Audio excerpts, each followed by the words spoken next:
Hello, good evening. Welcome to another episode of Easy8's Online Painting Club. My name's Danny, and for the next 2 hours, I'm going to be sitting here painting my miniatures, hopefully with the company of you guys. A place where you can come along, the quintessential place for you to come along and paint your stuff. So if you're looking to make a little bit of company, perhaps make a few new friends, if you've certainly got a lot of grey stuff to paint, this is the place to be.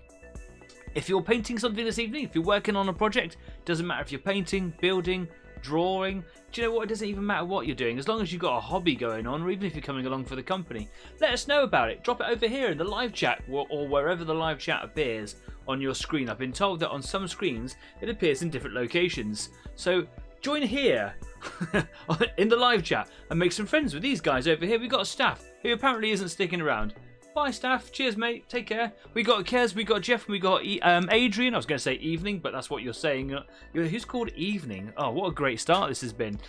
So yeah, come and join in. Have a little chat with us. We're not just here on YouTube. We're also on Instagram. We're also on Facebook. And you can also join me on a private video, like a offline video, personal video, whatever, with everybody else who joins me on Discord at the Easy8 After Party. Wow, it's going to be one of those evenings, is it? So yeah, since last week I found a little bit of time to be working on the project that I've been working on recently, which is this little Ballistari. Funny little word that, but it's a funny little model. I really like it. It's basically a futuristic Martian on stilts with guns.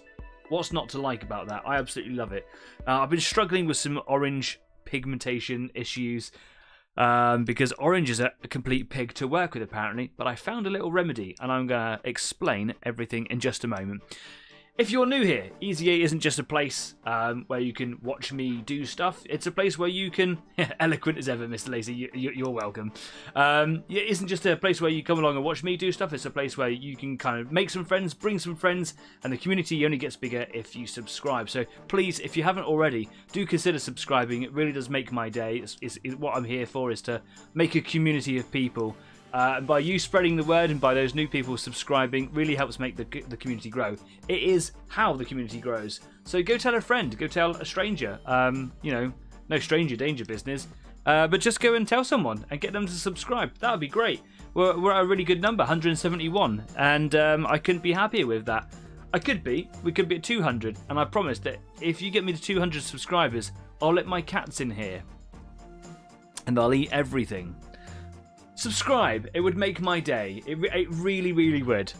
Thank you very much. Anyway, I'm going to just not waste any time and I'm going to go straight over to the workbench. So here we go. So here's a cup of tea that I made earlier. I'm just going to move that, pop that over there. And I haven't. So the other day I was really in a painting mood and I didn't clear up after myself. So here is my Martian on stilts. I've managed to get the orange to a level where I'm happy at the moment, and well, that's generally good. It took a little bit of effort to get there. The way that I got there was I had a quick chat with Grant over at Overlord Games, because Overlord stock Army Painter paints by the millions, and one of the biggest things that they're pushing at the moment is the Fanatic paint range, which is a really exciting new painting product if you're into that sort of thing. Basically, really high pigment but really high quality paints. So it's not just about the pigmentation in there, it's also about the quality of the medium, and it works apparently like ludicrously well. They've all got funky fantasy names, as you would expect with a fantasy miniature, paint range. But they also have like the codes on the side. So for example, this Game Air by Vallejo, Hot Orange, or Naranja Tostado, I can't go through a show without saying it, has the specific numbers here for the pigment. A little bit flushed out with the light there. You can see it though, 72.709. And it's quite uncommon to find the actual pigment numbers on them. These ones obviously do it, and so does the Army Painter ones. However, Army Painter Fanatics singles aren't available yet. So having a chat with Grant over at Overlord, I said, well, what do you think the next best thing would be for that? He suggested Duncan's Road Painting Academy Two Thin Coats. So I went and got myself one. I bought this online, can't remember if it was Amazon. I think I got it through someone through Amazon. And as you can see, that this is the colour that I've been trying to achieve. This is the colour that I had, and I realised that the colours weren't that close. It's closer to one of the other oranges I got, but it's still not quite there. You can see that the ones that I normally use, they're quite vibrant, quite powerful. This one's like a ginger biscuit, isn't it, really? And what a great analogy. But it's a little bit brighter outside the pot. The actual pot here is kind of gives it a bit of a false opaque, I don't know, frosting to it. But if I open up, you can see that it is quite a bit brighter, and that is a little bit closer. Not spot on, but one of the things that Too Thin Coats as a company, I suppose, a product, tried to do is to try to create a fantastic range of colours that apply very easily in I suppose, Too Thin Coats, right? So the idea is it's supposed to cover very easily. Orange is notorious, as yellow used to be, is not so much anymore, but it is to a degree. But orange has got a terrible pigment, even in high quality paints.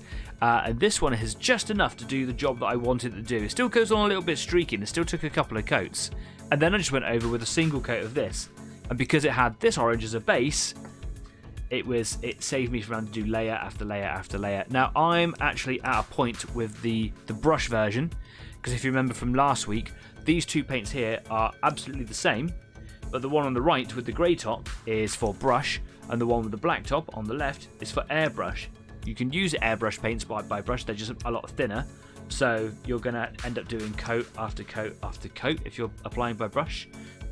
So that's why I bought this one, so that I could do brush painting but without having to do layer after layer. But it applies in such a rough texture that it's absolutely rubbish. So for the first time in Easy 8 history, balls to that. So yeah, I'm gonna hurl that one over there. Sorry, Vallejo, your orange is rubbish. But it is a lovely colour. It's just that covering ability. I told you, like, no holds barred. I'm not gonna say it's good when it's not. Yeah, but the Duncan Road stuff is really good. It's a really nice colour, and it allowed me to use this much smoother application of a paint over the top.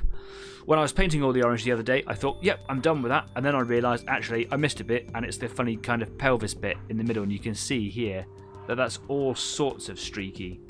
Don't like that at all. So that actually needs a coat or two of this, and then a coat of Naranja Tostado right over the top. So that's where I'm going to start right now. So I'm going to get some of this.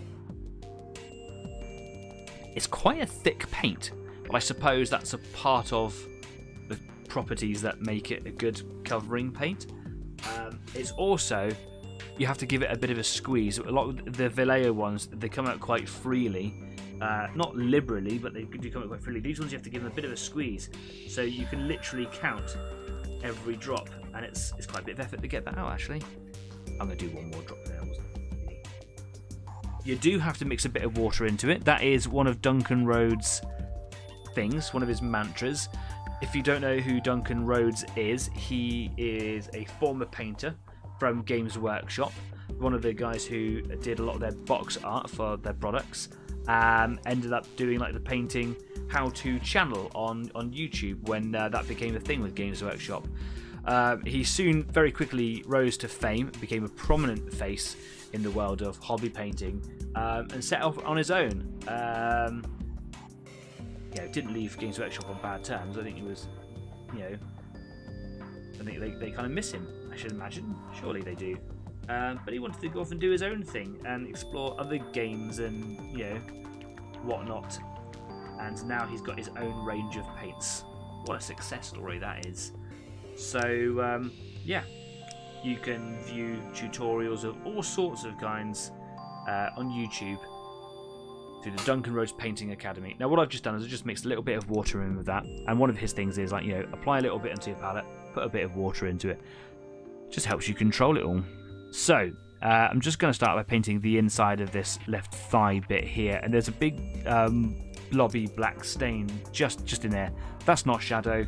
That is actually me screwing up a little bit when I was applying the wash over the silver, and it kind of crept onto the orange.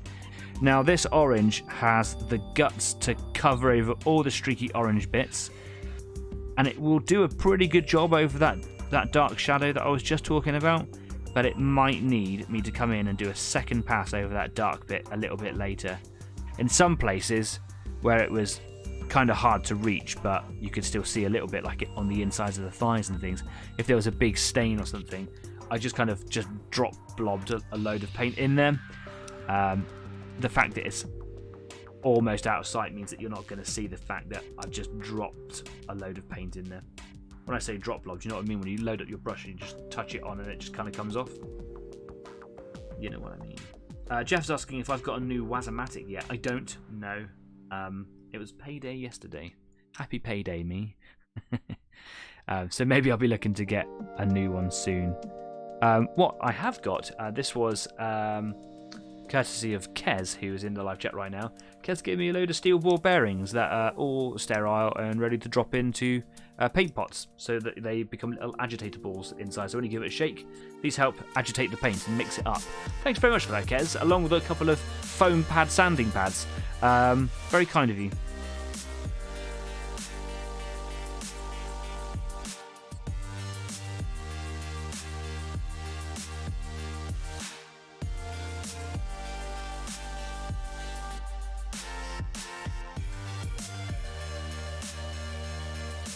So after this little bit of orange, I'm going to start staining all of the orange and gold. It's not really gold, it's a bronze colour. I decided to go with bright bronze, not brassy brass. It just had a little bit of punch. It stood out a little bit more when it was stained. I did a little stain test. I'm going to stain all of the orange and the red bits here as well, and all of these bronze bits. I'm going to stain them all with a sepia. And that should just tone all of the bright warm colours down, because as you can probably see on your screen right now, it's probably messing around with the colour saturation on your monitor so much that it makes your eyes feel like they're on fire. And it's not far from that in reality, to be honest. You're welcome, says Kiz. No, honestly, thank you very much. Very kind.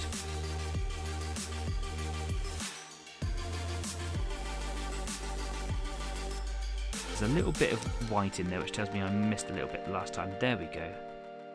That's covered.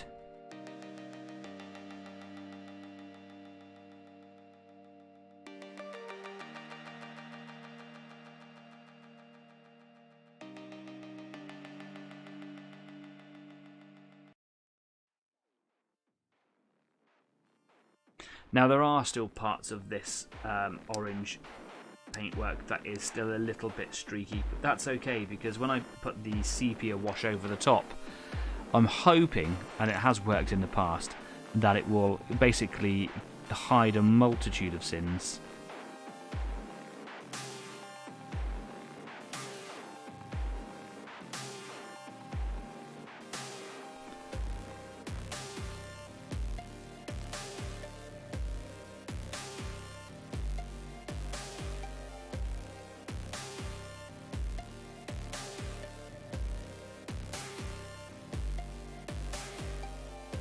It's a really nice paint to work with, this Duncan Road stuff. I don't know what the whole range is like. Like, I've literally bought this paint as a single. I don't know what all the others are like. I've had a look at them online, but it's not the same, is it, when you're looking at paints like as a collection of what do you call them, like sample swatches on a monitor. It's not the same as actually like holding or working with the paint right in front of you. And obviously that has proven itself to be the case, because I thought this was as close as orange I was going to get. I thought it was pretty spot on. It could have been closer. Not far from it, but yeah, not spot on. So I don't know, is it worth buying more of these? I don't know. I'd like to give the Fanatic paints from Army Painter a try for their money, really.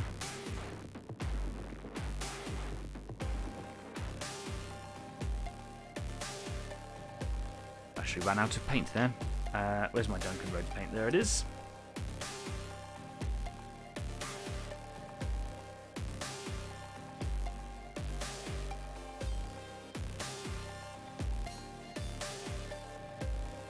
Struggling to get that out of the tube then.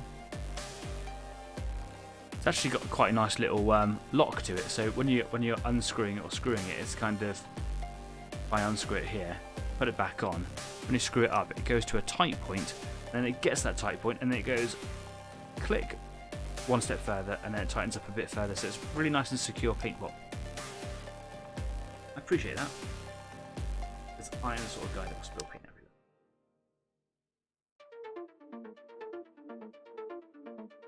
Okay, so this little bit here, I'm just trying to be careful, because it's right in the middle of all of this stuff here, and I've got to get in there, and that's, well, asking for trouble, isn't it? I'm going to get it on loads of other things.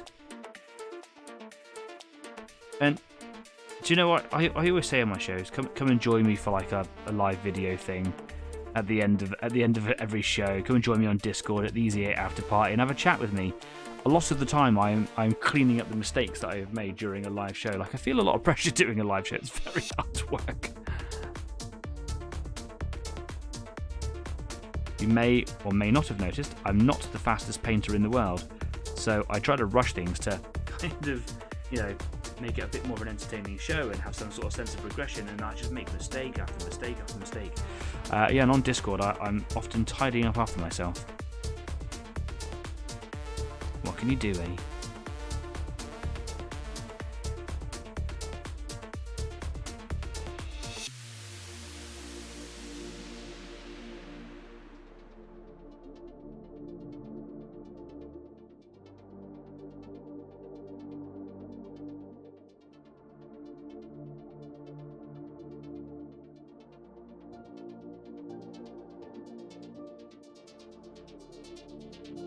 Okay, there's a tiny bit in behind this leg. So this blue bit here goes into the silver bit is like an amputated leg that kind of controls cybernetically. It's so cool, isn't it? Controls this leg here. There's a big patch in there, but this brush, despite being one of my smaller ones, is too big.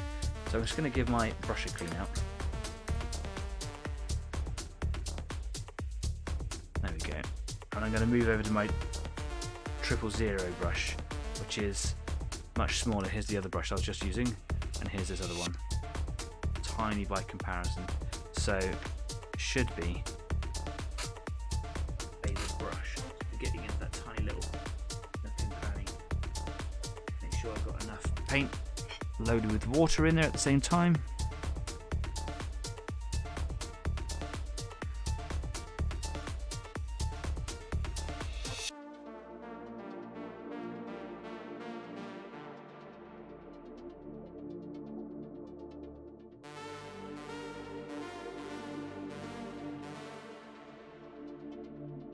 Okay, that was nice and fast, wasn't it, that little bit there? You can see that I've done gold trim or bronze trim around the leg pieces here. Both legs there. I've done a little bit on the end of these gyro stabilizers. Adrian told us last week is what they are, but I like the idea that they pump out fumes of incense and things because they're supposed to be super religious, right? I've got a little bit of trim on this funny little robot head here. That looks really cool. We've got some trim around this gun shield thing at the top as well. Really like that. I'm probably going to do various pipes and tubes and things in here as well. I think that's going to look really cool. I'm thinking about doing the pipes in here. So all these little connectors here, I'll keep them silver, I think, but I'll do all these bendy pipes here as silver, perhaps. Some pipes here too, or maybe I'll do them black. I'm not sure yet. What colour do you think would look good? These things here, these are all hoses. These are all going to be black. That are coming out the back here, but they've got little connectors on the end, and I think just to break it up a little bit I'll do those bronze as well. Beyond that, there's a little symbol on the back up here that's got to be black and white, and then there's some detail on the rider up here as well. There's a little bit on this second guy. Let's call him the slave or the puppet or something. Not entirely sure what to call him yet. Dennis, that's what I shall call him. Yep. Okay, anyway, it's going to give me a chance to let the orange dry, and then I can come in and give a nice coating of hot orange Naranja Tostado. I love that. Just put the little protector back on my 000. There we go, protect that. Lush and a sip of tea. Happy weekend, everybody. It's Friday. Yum. Right. Let's have a quick look at where I am.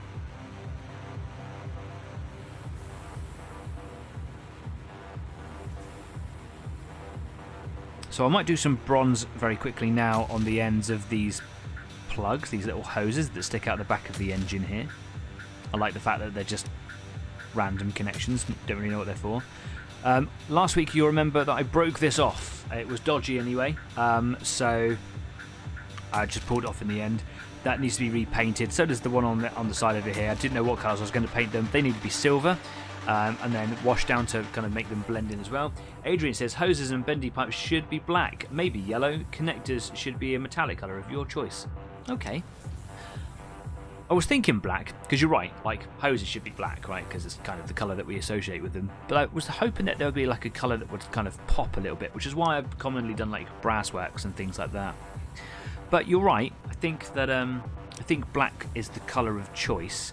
I could do like a jet black to make them kind of stand out a bit more, and then just like do little highlight lines of grey on them.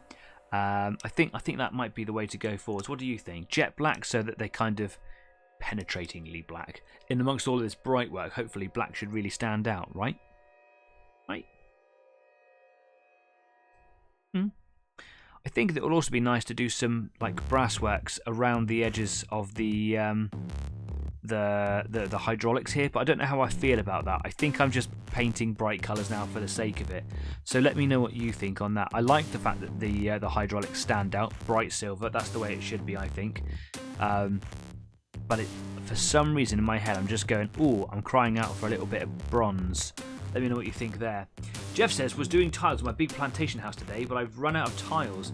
Colin is off to work on for a few more weeks after his op. So we'll shelve it for now and start other builds. For those of you that don't know, Jeff is my dad. Runs and builds things at Purple Lion Creations, and has been working on this huge plantation. If you want to see the plantation, you need to pop over to Purple Lion Creations Facebook page. There's a link down there with a myriad of other links that you definitely need to go and check out. But go check out my dad's stuff; it's really cool. Like that plantation is insane, and I can't believe that you've run out of that tiles already. It is looking absolutely stellar. Adrian says, so I'll be working on new style Sentinel number 2 and Rough Rider number 2 of 10. Trying to remember the colour combo for my Rough Rider coats. Nah, it's been a long time since I've seen your Rough Riders, I don't know. But exciting. I like the new style stuff. What do you think about the new Sentinel? Big fan of the old Sentinel, but the new one does look pretty cool. Certainly better than the first generation one, isn't it? Right, let's get some bronze. Here is my bronze. I use the brush one because it's just got a better application. Just a really nice colour. It sits, that's it there, really shiny. It's quite a dollop there, had a bit of an air bubble in the bottle. I only need a small amount, so I'm not going to go crazy, but I will add a little bit of water, as you should do with any of your paints. Rarely should you use your paints straight out of the bottle. The tub.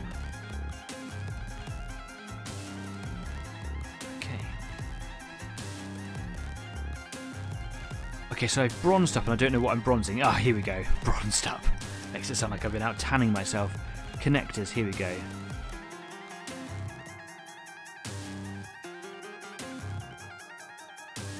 The reason I'm doing these bronze is I just kind of want them to stand out. I think bronze will catch the eye quite well. Adrian says, you could do the hoses and bendy pipes a very dark grey, as to look like faded black. Yeah, that is the other option with it, of course. But I'm thinking like jet black would just, or just like the bronze here, it should be such a dark colour. It should catch the eye.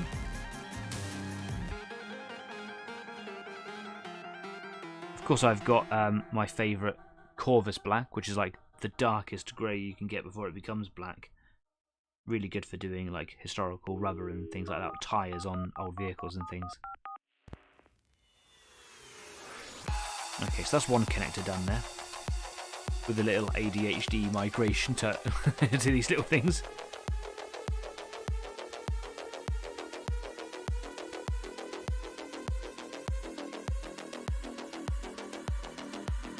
have a tendency to overthink things as well, so I want to put lots of detail and things in with colour, and I'll overdo the colour palette, and I'll be like, oh, this needs to be this colour specifically, this thing needs to specifically be this colour, so on and so forth, and it just it's a bit much when actually colour choice is less is more, you know.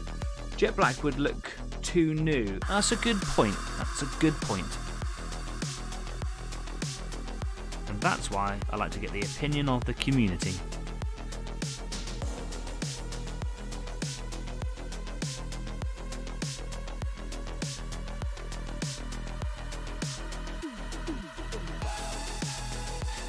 One of the reasons that I'm doing a lot of Mechanica stuff is not only just because I like the army. I think they're a wonderfully inspired range of models and concepts. But I really like one of their larger walkers, well, medium walkers, somewhere between this and the big titans that do the armages. And of course, Adrian in the live comments here actually donated one to me some time ago, and the reason that I'm doing all of these Martian figures now is to kind of practice and perfect a paint scheme that would look really good on them. I've since been given 2 more, so I've got 3 armagers to go along with my force now, and I think they're absolutely fantastic looking models. They really have like the appearance that sets the tone that I'm looking for in my whole army. Right, just looking to see if there's anything else that could be brass while I'm at it.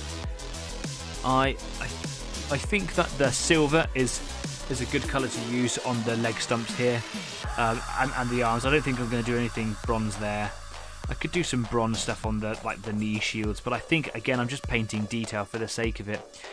Looking at the gun, I think that if I was to compare it against some of the miniatures that I've got, I think this little hooky sight thing at the front here, if I bring that into view, hopefully it'll come into focus any second now. You can see that hooky thing there, can't you? Is it gonna? There it is. I'm going to paint that and the band that's underneath it that kind of wraps around the barrel. I'm thinking about doing that bronze as well, just to break up the monotony of silver over here. But for that I'll get out my very fine brush again. The receiver of the gun is going to be black. Yeah.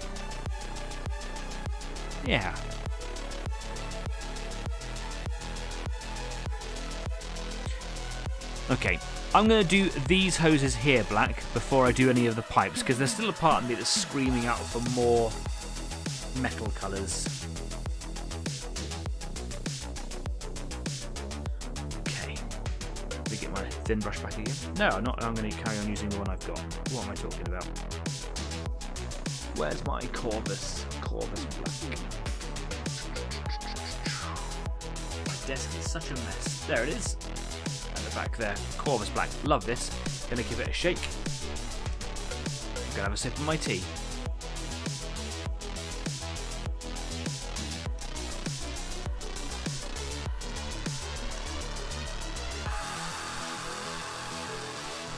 There we go. As you can see, it's grey. It's very, very dark. So I'm going to use that, I think.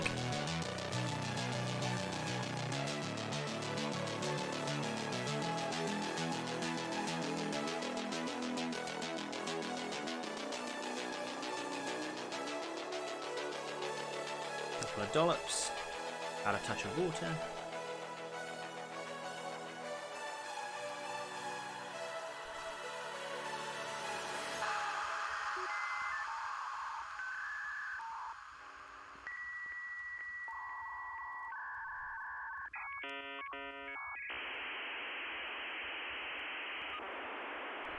Okay, so this is going to be the hoses here.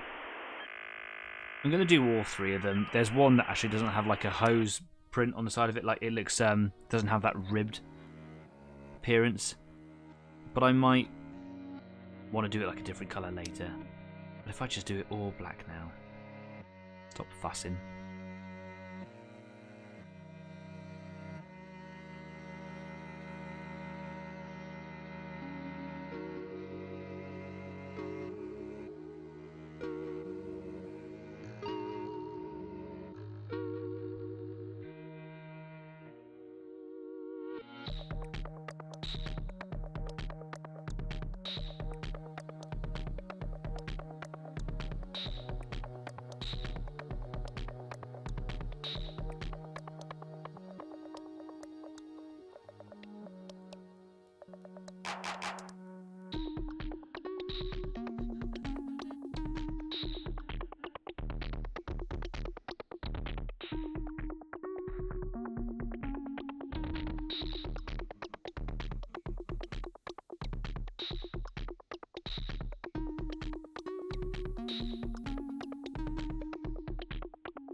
I think I watered that down a bit too much. It wasn't really easy to control, and it was a little didn't have a lot of colour in it.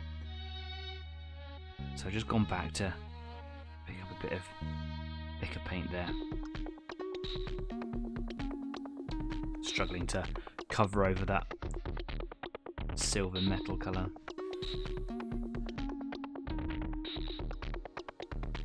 But there we go.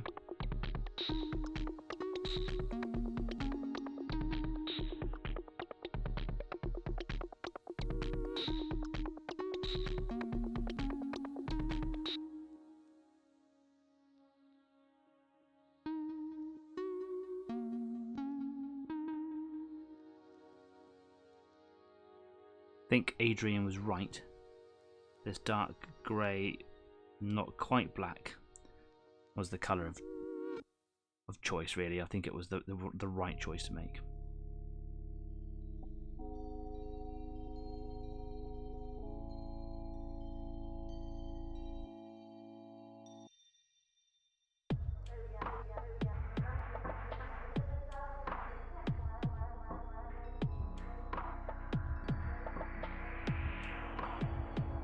It's a tricky bit to get to. There's that last one, the third one just here. It's hard to get the right angle on. And there's a bit that's obviously not painted.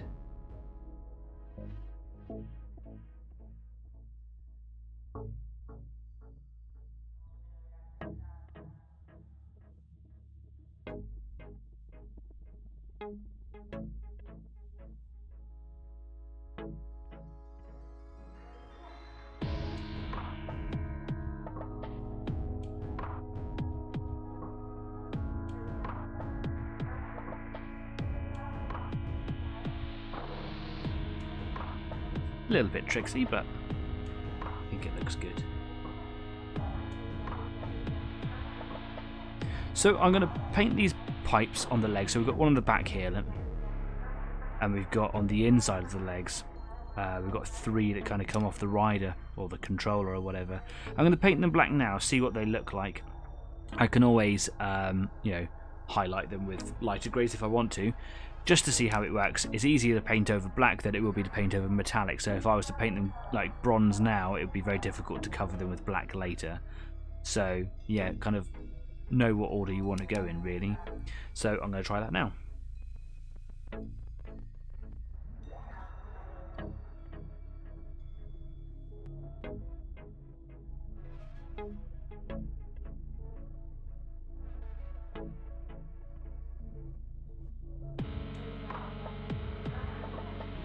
My autofocus isn't doing a very good job of keeping up today, is it? I apologise for that.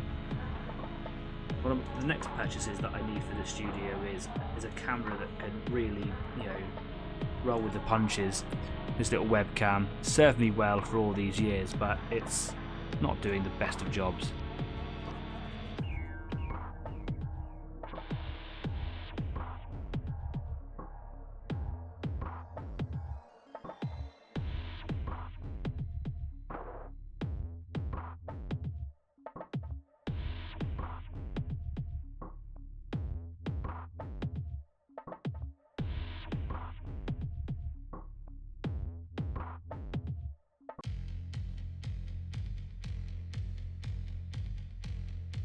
Oh, I've gone too far.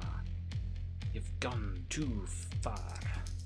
Sorry, that was a barbaric impression of a Scottish accent.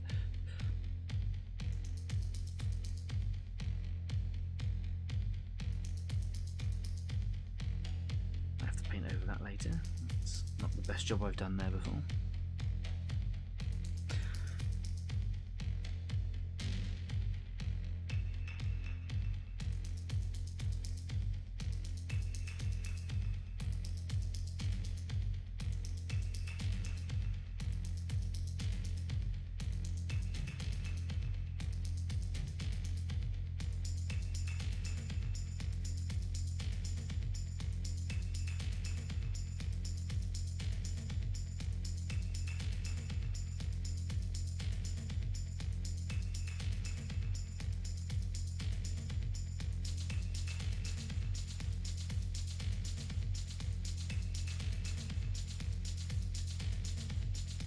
What do we think?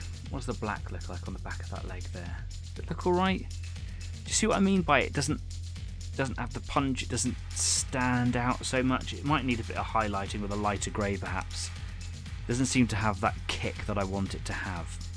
Anyway, I'll do the other one now. I'm not going to do the inside ones right now until I decide that that's the right colour that I want to lock in on, because these are going to be quite troublesome to paint, so I'm just going to save myself the effort if I decide to change my mind. Need a bit of neatening up in here as well.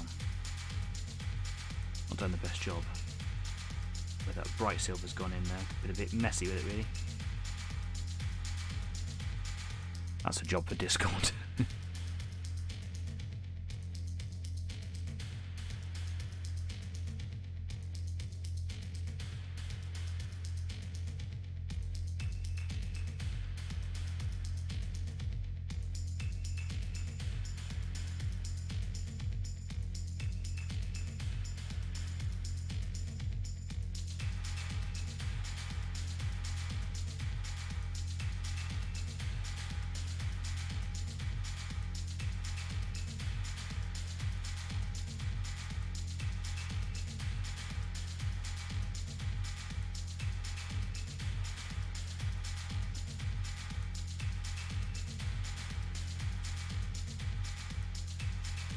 Left in my brush, just put it back on this little bit here. There we go. I mean, it looks smart. It's just lost now, you know. That's why I was thinking about doing it in bronze. Success, says Adrian. Coat combo rediscovered, and a photo taken for posterity. Share it on Facebook, or it never happened. Jeff says, missed a couple of shows of late, so did you make your Churchills? I haven't made the Churchills yet, no. Decided to have a little break from tanks. I've been doing a lot of tanks lately, and some of you guys were saying, you do a lot of tanks, man. And I'm like, you're absolutely right, I've been doing a lot of tanks lately. So I decided to, pull away from doing so many. I was waiting for some decals for my 28mm King Tiger.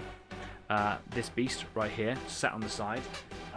More on that later on. I've got them down here, but I'll talk about that a little bit later. But no, I've got 3 little 15mm Churchills to make. I haven't made them yet. I do have my 15mm Easy 8 that was gifted to me by Overlord Games. Thanks, Grant. Really appreciate that. I call this one Overlord. Nice, isn't it? So I thought I'd break it up while I was waiting for the decals to arrive for the King Tiger. I thought I'd do this guy. So I'm going to do some work on this guy this week, and then maybe next week I'll bounce back to the King Tiger, then come back to this guy. Who knows? Let me know what you want to see. Right, let's do a final coat on the pelvic bit in here, in Tostado. That's what we're going to do. Keep on saying it like that, Tostado. I'm just going to give that a shake. Because it's an airbrush paint, it's much more fluidy. To drop down the side of the palette. If you highlight it, try Dark Reaper by Games Workshop. I don't have that one. I could try to emulate it perhaps. Got a lot of the Games Workshop greys and a bunch of Vallejo ones as well.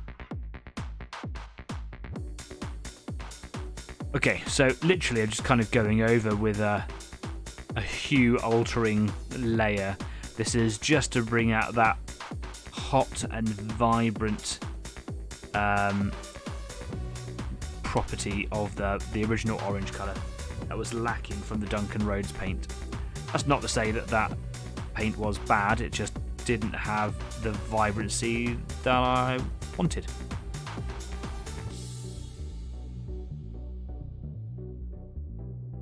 I don't know if you can tell the difference, but in front of my eye is quite a strong difference. There's a little bit of white down there as well where I've missed a little bit. I'm going to have to get in there with the really tiny brush, I think. Oh no, I was pretty good at getting in there with the big brush.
Danny's concentrating voice is a voice that you can't hear.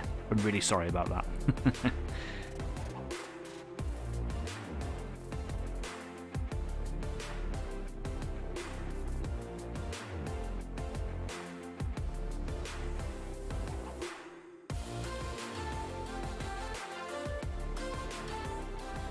Okay, the next bit is definitely a job for the little brush. So I'll just clean this one out.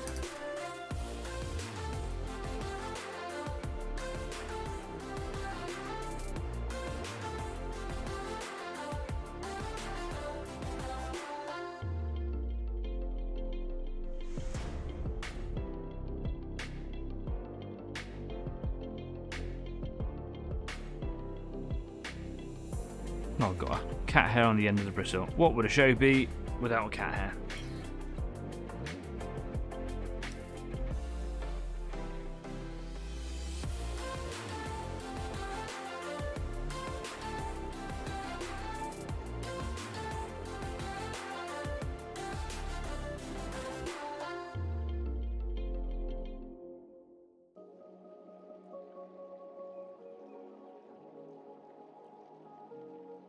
Let's see if I could just get in that little bit where I said that there was some white in there, where I'd originally missed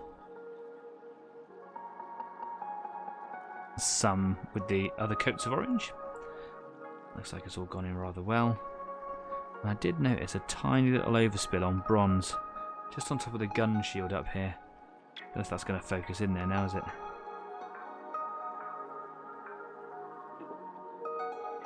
Yeah, there we go. That should be enough.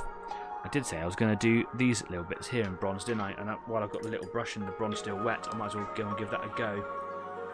So, back to the bronze.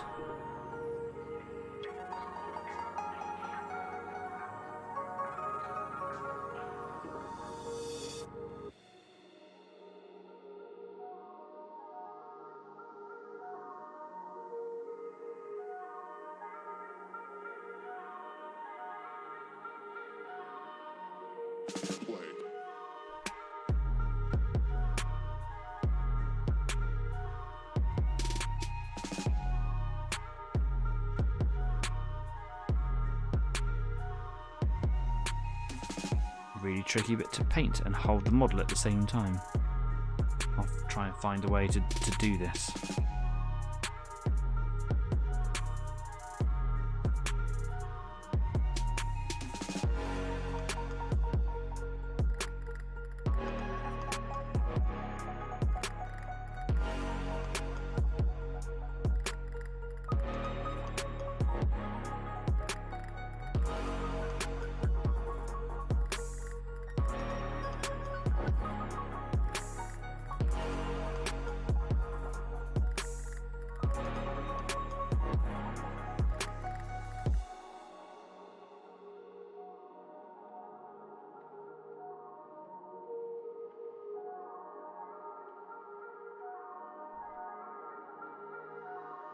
Yeah, that looks really smart, that does.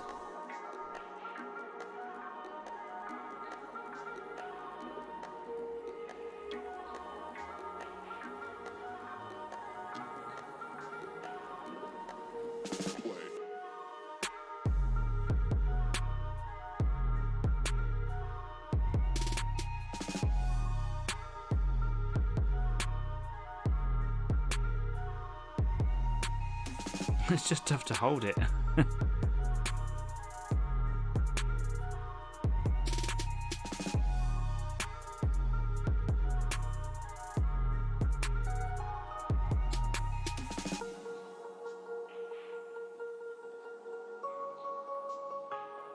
have to hold the paintbrush all the way back here just to like brace my hand against the base of the model.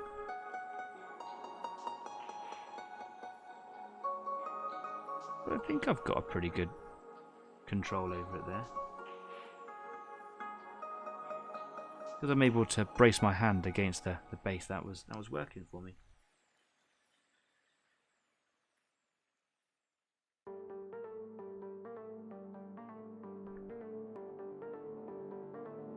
There's so many bits that stick out of it. If I hold it wrong, I'm just going to break it, aren't I? So I've got to be really careful.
Well, this little bit that I thought was going to take just a second is actually really difficult. Please stand by. Normal service will resume shortly.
So out of focus, isn't it?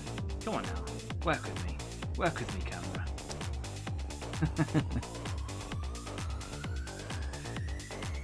I'm so sorry, guys, that you have to watch me on an out of focus camera. That's a bit better, isn't it?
Oh dear, this is taking the mick.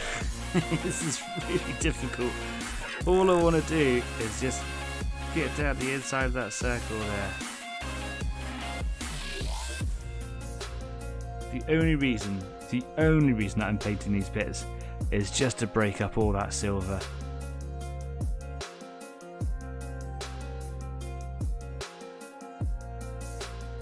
And what an effort it is. Trying to smooth it out at the same time. It's quite a thick paint, so it has a tendency to go on a bit textured.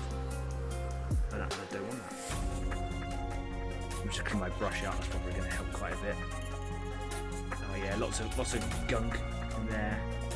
Dried paint and all sorts. That's better.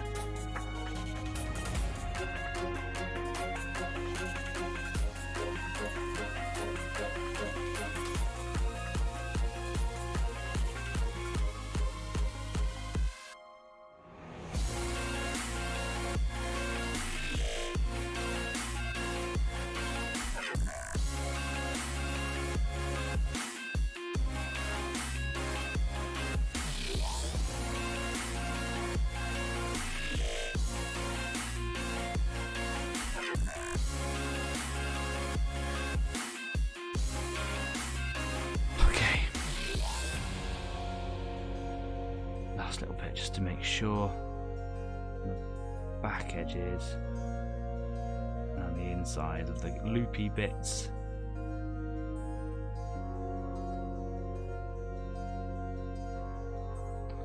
Nice. Wow, that was quite an effort, wasn't it? Just seemed a little bit I could do with a little bit of an extra coat on top of this gun shield thing here. Go.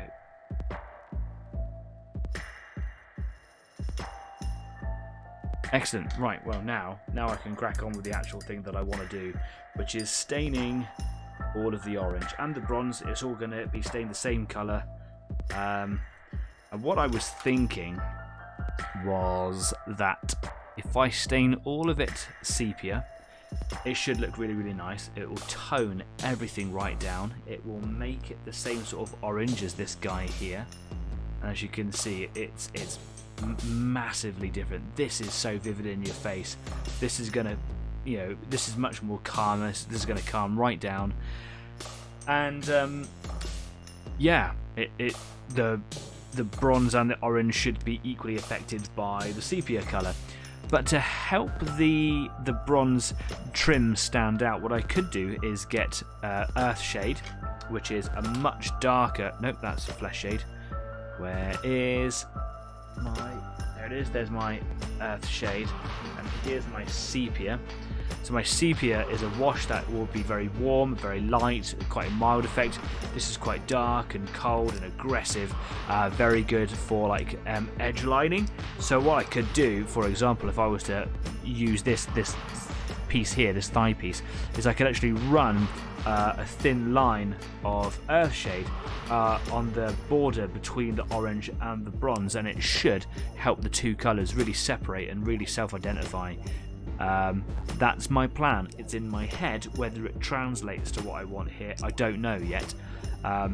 So yeah, watch this space, right? We're gonna go for the break in just a second. We should probably go to the break now. During the break, I will go and get myself a grown-up juice because it's a weekend. And I think I'm just going to try and just neaten up some of the silver bits in and around here. Just kind of start to outline where I want those things to happen. I've got a knee pad and a shin, but not a shin pad. A knee pad and a cuisse, a thigh protecting piece to paint in there. There's also a saddle in there as well, and I might start just kind of plotting those bits out.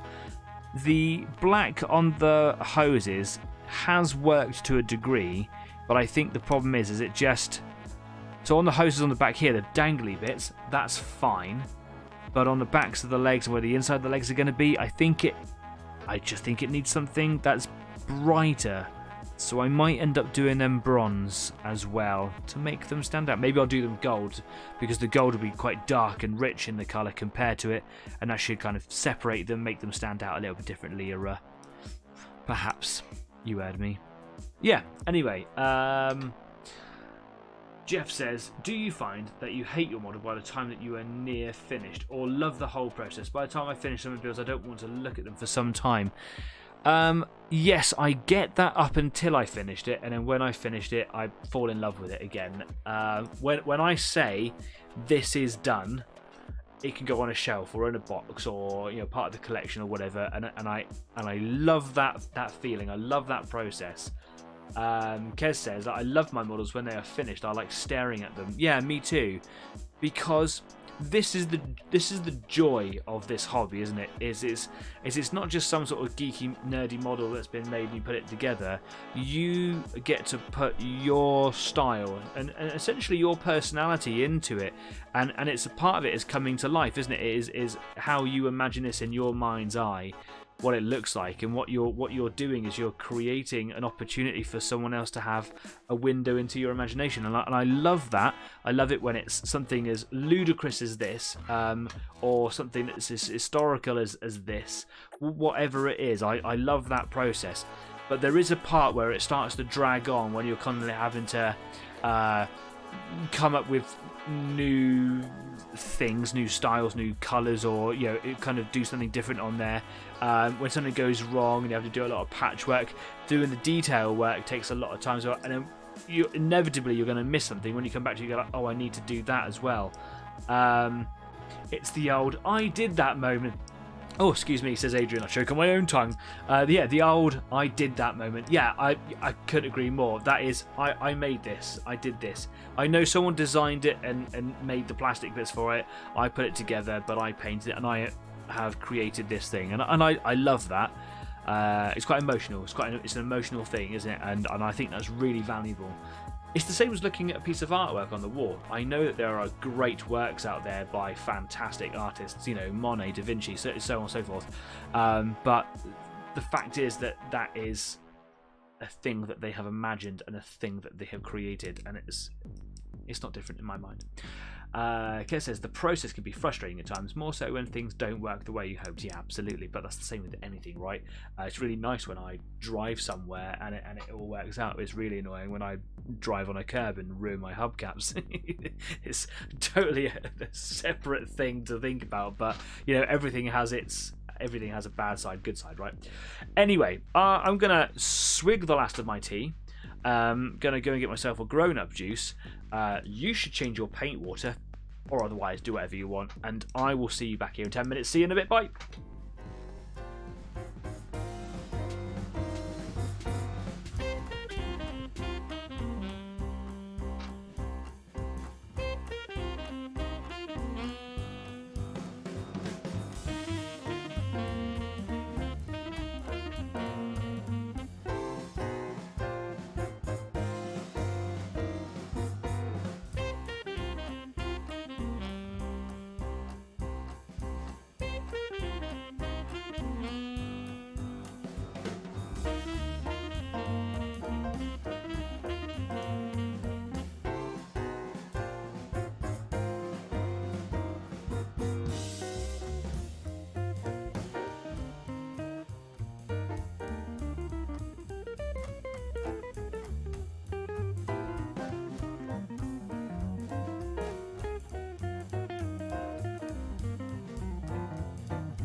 Welcome back. I went and got myself a grown-up juice. Happy weekend. Don't poke yourself in the eye now. I think I got the mixture of cola to vodka right this week. Just looked good.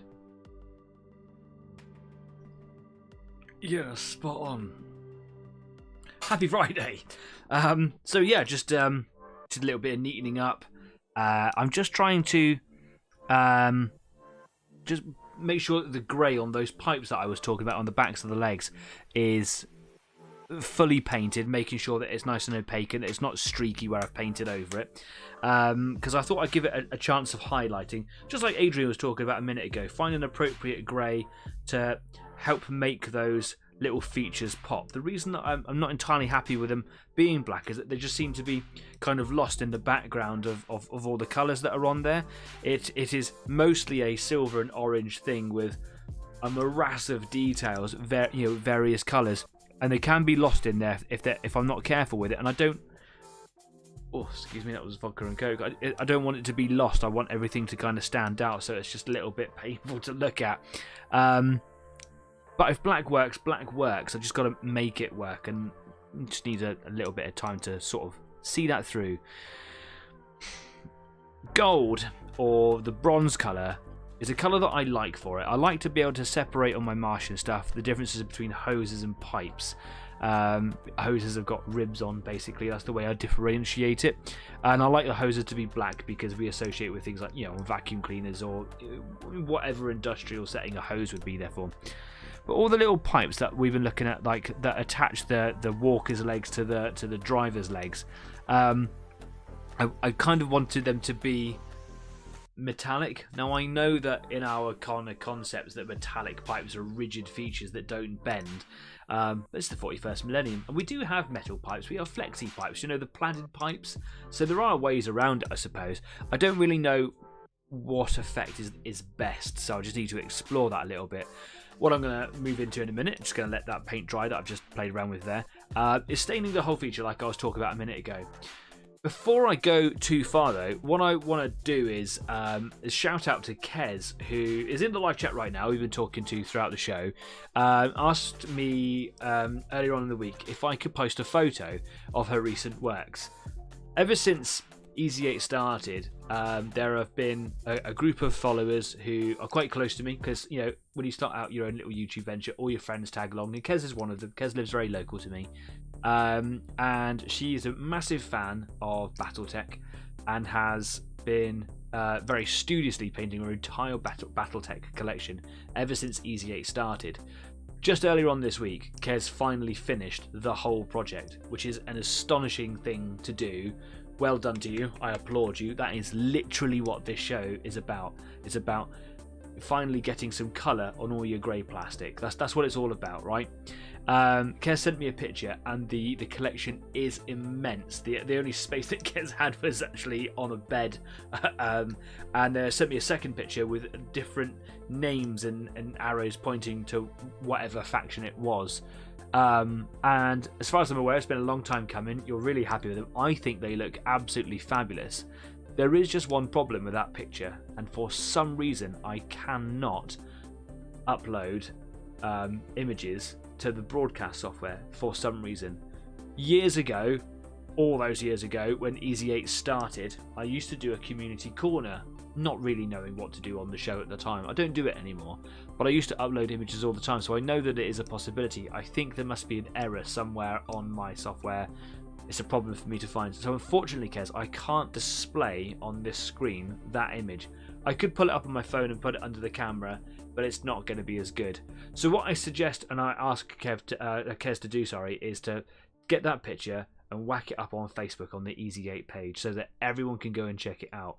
You should go and check it out. It's just so nice to see that collection collected from start to finish and painted, and they're each and every individual faction and mercenary unit, and Kez's own brand one stuck in the middle of it all as well. Please go and check it out. Kez says that's a shame, but it was not the best picture anyway. We'll stick it up on Facebook. Yeah, I'm really sorry about that. It is actually out of my control. I did try putting up a picture a little while ago, and I don't know why it won't let me do it. It's the thing for me to try and sort out, because I want to be able to share pictures exactly like this. It's wonderful that we can celebrate victories together, and I'm really sorry that I can't display it for you, but stick it up on Facebook, and I demand that everyone watching now or in the future goes and checks that out. So please do. When it's up, I'll see if I can actually put a link in the comment section down there so that you don't have to go and hunt for it retrospectively if you're finding this video some years later. So it should just take you straight to that page. That'd be really cool. Well done, Kez. It's an amazing collection, and I know that while the collection is now completed, that they are still releasing models and you are going to do more on them, but as far as the actual collection is now, it is done, and that is more than I can say for myself. So well done to you. Cheers. Yeah, it's a strong one. I was going to talk about my King Tiger. So over the last few weeks, up until recently, I've been painting my King Tiger. Love it. It's all shiny and glossy at the moment. Getting ready for some decals. And I had to get some decals on order. I ordered these from Warlords, and they took a little bit longer to come than I wanted, but whatever. And I got loads of them. Loads of different types. Got a little packet here. That's all I was after. There's 4 sheets in there. I got some Allied stars. I got some German Balkenkreuz. I got some red tank numbers for the German stuff. I've got some black numbers for them as well. So we're happy with that. Ordered those from Warlord, and they sent me a free sprue of Waffen SS or Waffen SS. I don't play bolt action, but maybe this is trying to tell me something. I did play bolt action with one of our viewers who hasn't been on for a little while, Mike. Mike invited me and Kez to their house to go and play a game of bolt action, and Mike just ran it for us while me and Kez played each other. I played the Americans, or the Allies, but it was American force, against Kez, who played the Germans, and I had this really amazing plan, and Kez just took me apart. And I should have won, I think, because I had a very good strategy, and Kez just foiled me at every opportunity. So yeah, it was a great opportunity. It was a great game to play, and I'm really happy with the opportunity. But I don't collect. I have a couple of 28mm tanks, but I don't have a force. So what I'm going to do with those Waffen SS, I don't know. Maybe something I'll paint up in the future. But Warlord, if you're watching this, or you ever get around to watching this, I know that sometimes it's just a nice gesture to do the stick things in the the box along with the rest of the stuff you ordered. But really appreciate that. Thank you very much. Very kind. So yeah, there you go. That's another thing to drink to. Cheers. Yeah, okay, that was stronger than I wanted it to be. But I'll go with it. I'm really struggling with this new mustache and beard. There is now vodka in my mustache. And I've lost my beard wax, so I can't, sculpt my mustache out of the way. There we go. During the break, Kez said, struggling with the new Leopard class dropship tonight. It's not been a fun experience. I asked why, but apparently some issues trying to fill in gaps, priming, and now painting. Yeah, it's a 3D print, isn't it? And they can, if you're an FDM print as well, like the old style printers, not the new resin stuff. And they can be a bit of a pig to paint and fill and do stuff. Hopefully it all works out in the end. It's a really nice design, and it's come out all right, really, for what it is. I hope it goes well. Looking forward to some update pictures, so don't forget to send them to us. Stick them up on Facebook. And then Kez says, yeah, got just over 100 more mechs arriving in June, July. Just when you thought it was safe to leave the studio. Well, there you go. Anyway, look, do you know what? Here we are. If you're new here, or even if you aren't and you just haven't done it before, please do subscribe to the show. Every little subscription goes a long way to making this community bigger and better. And I make it for you guys as much as I do myself. So share the word and hit that subscribe button. Every time you subscribe, every time you thumbs up a video, every time you leave a comment down below, it positively affects the algorithm. All hail the algorithm. And the more the algorithm is affected positively, obviously, more people are made aware of Easy 8, and that's what we want to do, so share it. So thumbs up the video, subscribe to the show, leave a comment down there, even if it's just saying hello. Do it, I dare you. And yeah, gonna take you back over to the workbench. Here we go. Thought it wasn't going to do that then. I thought it was going to leave me standing. Okay, right, let me just put my paintbrushes back over here. I'm gonna just pack up my little brush. I've got like a little tube protector thing, and I just like to put this on my 000 because it's a 15 quid brush. Right, I'm going to get out my number 1 brush here because it's a little bit bigger and I want to handle a little bit more wash with this. Jeff says, practice painting your black because you said you would paint me some at some point, and they are mostly black. Yes. Do you want to talk about that now, Jeff? Do you want me to talk about that? Because we were talking about it the other day, and you said it's now no longer top secret, but I didn't know if it's like now. I mean, I could talk about it. I'd love to, if you like. Anyway, I'm going to shake up this sepia colour, and I'm going to slap it all over the orange, red, and bronze colours.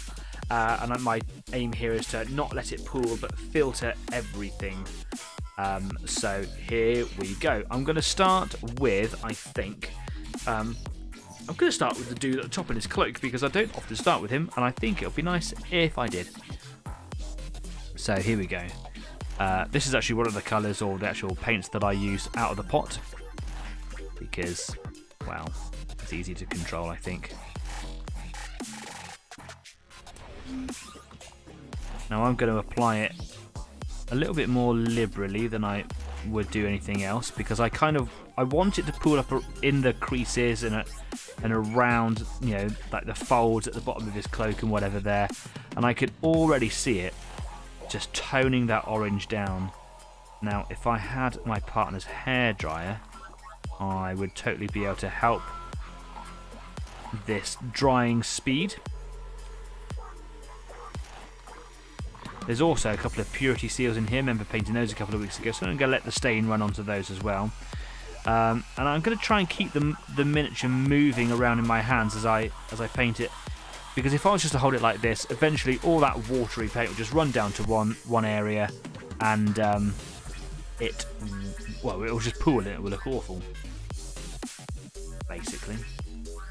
Jeff says it's okay to talk about it. Okay, cool. So Jeff has been commissioned through Pepper Lion Creations to do a mega build for a customer who is running a big featured, I think, is it just a display or is it a game?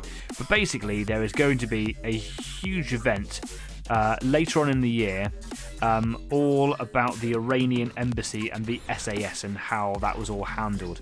Jeff is being commissioned. It's very weird calling you Jeff. My dad, Jeff, has been commissioned to make this build. And it has been quite top secret up until now because, the customer is been wanting to keep it secret. Now, am I right in saying that the customer is a gentleman called Chalky? It's a game. Okay, cool. That's good to know. And I am being sub-commissioned by my dad, Jeff, to paint some SAS miniatures for this game. I think that's very exciting. Dad, do feel free to write anything you want to in the live chat there about the upcoming event, because I don't know all of the details about it, but I do know that it is supposed to be quite a big thing, so we should definitely make a drama about it, you know. So I've got to learn how to paint 28mm SAS. I think that's going to be quite difficult, as I would assume that they will mostly be dressed in black. Now, I have seen the movie about the Iranian embassy ordeal. I also know that movies don't necessarily portray an accurate version of historic events, but I do know that that film was pretty close from what we know. Now, obviously, there's going to be a lot of stuff that kind of goes down in these real things that is never going to be portrayed for reals, and, you know, movies and television things need to be made maybe more dramatic or more suspenseful or whatever than they actually were. But it was a very exciting movie to watch. I think someone might correct me here. I think it happened in 1980, so it was just before I was born. So it's not like I can say, ooh, I remember that, but I do remember it being spoken about a lot in my childhood, probably because, well, you know, it was fairly recent and a big thing. So Mercy in Miniatures is the customer. I need minis for my picks. There we go.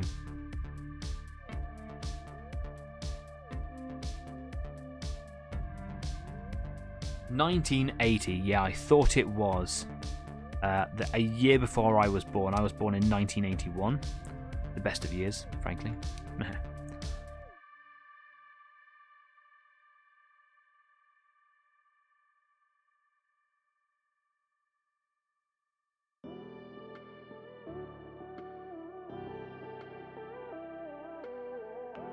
Just trying to make sure that this paint doesn't pool up, and if I start seeing it pooling up, then I'm just agitating it with a brush and moving it around and making it pool in areas where I want it to pool, like in the creases just up in here in the cloak.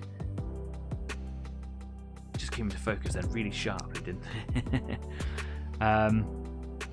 As Jeff, the old man, gets more information out there. I will share all of this information about this event, this game, and this build with you through Easy8. I will share any images that he shares or publishes. But I think it's a really exciting thing. I like it when big high-profile events come up like this, and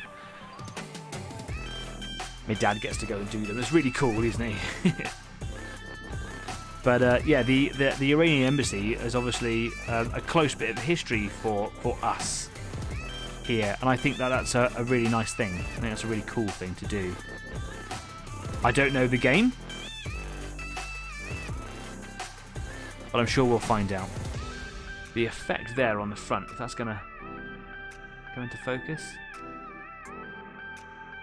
It's all a little bit glossy at the moment, but I can see how that brown shade is really starting to render that orange with the bronze. It's looking really good. I'm just trying to make sure that the bronze gets a good lick of this sepia colour, so that there's no bit that kind of stands out as unpainted, because the bronze will be really shiny if I don't. I just got to keep it moving just to stop it from pooling up too much. The model will break down floor by floor as the SAS work through the embassy. That's a really exciting feature as well. We know from what that member of the SAS team have said in the reports that have been made public and by the film and other dramas or whatever. We know like how they kind of planned and executed their mission, how they worked their way through the building. We knew that they, like most SAS operations would be, they would get as much information about the area that they're going to go and operate in. In that particular instance, they created a proper mock-up of the whole building, floor by floor, room by room, and they just practiced over and over and over again to instill some sort of muscle memory, so that they knew when they walked up the stairs that they would have to turn left. They'd go through this particular door, they would clear this room. They would, and the idea was to recover hostages. So yeah, it'd be really exciting to be able to do that as a game as well. I think that'd be kind of cool.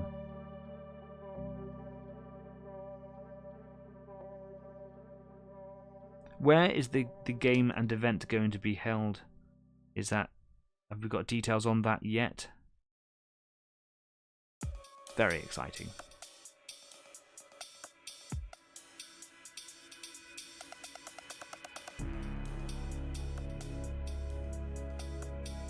I'm going to keep this miniature moving again. I keep on saying it just to prevent that stuff from pooling. It's sort of working. The problem is with any kind of a wash is it's just by its very nature, it just wants to roll around all over the place. A lot of these surfaces just have sheer vertical surfaces for it all just to roll around on. What I might do in a minute is get my airbrush all ready and just maybe hit it with some air. Problem with that, of course, is it will be blowing air around all over the place, which will blow the paint around all over the place. So lesser of two evils here, really.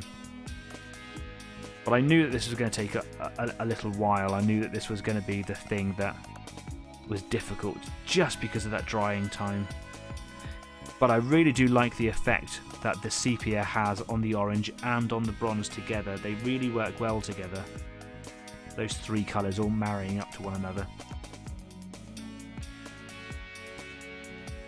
It's doing a very good job of unifying the colours, much in the same way that I use Basilicanum Grey on all my silvers. Kez says that she uses Basilicanum Grey in the same way that I do, but on everything, so like a whole coat that goes over the whole model, or mostly all colours, which I think is very brave to try and work that out.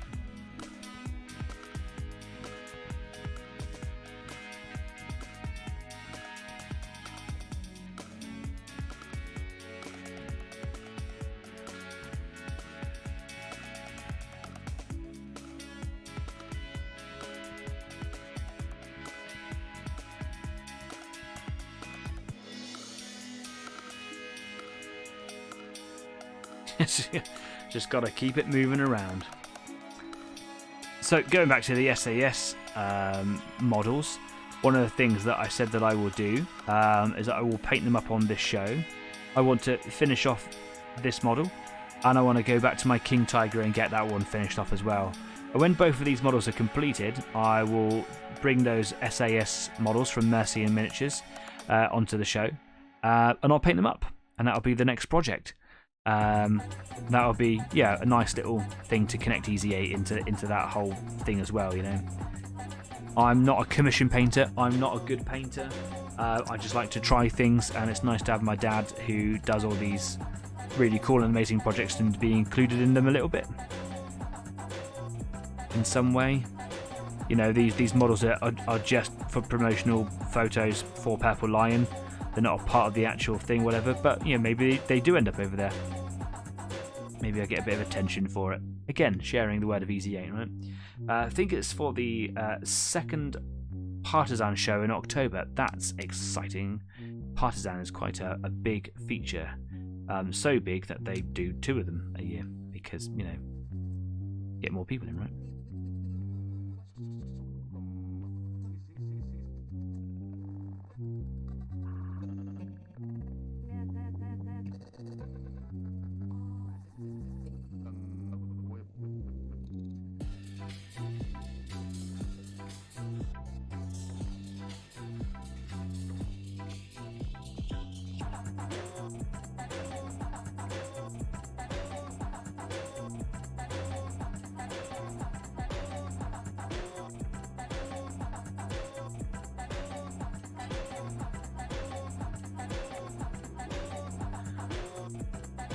We have a new member to the live chat. I'm going to try and pronounce your name as best I can. Please correct me if I get it wrong. I don't like to get people's names wrong. But Jan PC? Hopefully I got that right. I'm trying to read quite small print as well. It looks like 2 I's SI. Jan PC or Jana PC? Anyway, whoever you are, however you pronounce your name, welcome to the show. I hope that you find something of worth and value here. Maybe just entertainment, hopefully a little bit of motivation. That's what it's all about. Looking very good. I think you could use more time into those ball joints. Are you talking about the ball joints down here or here? Which ball joints specifically are we looking at? Because there's a lot of stuff that I haven't actually done yet that I will get around to. I'd like to dirty him up a little bit as well. So hopefully, eventually, he will be in the same aesthetic as this robot here. So you can see that there's like a lot of battle damage and things on this particular one. If he's going to come into focus, will he? There he is. So yeah, hopefully it will look in a similar vein to this guy. Quite early doors yet. I've got a second one as well, different gun on there. You can see certain amounts of weathering and things, but there's no ball joints on these robots. Come into focus now. Behave yourself. There he is. There are no ball joints on these guys. So yeah, give me all of your suggestions. I like to paint to the suggestions that my community give me. So if you make a suggestion and I get it and can do it, then I will. Because you guys are probably, especially collaboratively, like all together, are probably way better painters than I am. I'm not that good. I've just got a room where I can have a studio, you know. That is starting to dry now. So as I move it around, it's starting to be a little bit more viscous. Is the right word? A bit more sticky. So as I move it around, it's starting to drag a little bit, which tells me that it's starting to take hold to the model.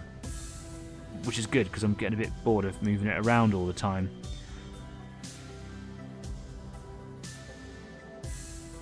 Now I probably should just do it a bit at a time, but honestly, who's got time for that? Enjoy putting paint on things, slap it on. Behave yourself.